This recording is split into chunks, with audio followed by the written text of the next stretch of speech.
আসসালামু আলাইকুম। আমি জাহাঙ্গীর আলম।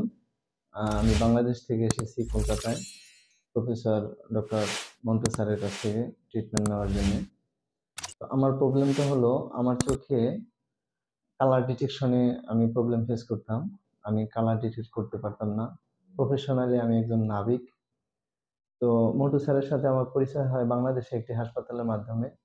বিগত ৩ বছর পূর্বে স্যারকে আমি ৩ বার দেখিয়েছিলাম সেখানে।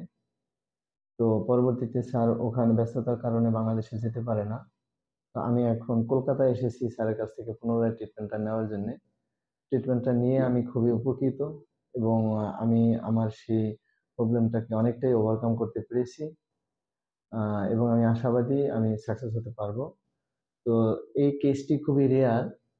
আপনাদের কারো যদি এই ধরনের প্রবলেম থেকে থাকে, আপনারা স্যারের সাথে দেখা করতে পারেন। স্যারের চেম্বারে এসে ট্রিটমেন্ট নিতে পারেন। আমি আশা করি আপনারা ফলপ্রসূ হবেন এবং আপনারা ওভারকাম করতে পারবেন। ধন্যবাদ সবাইকে।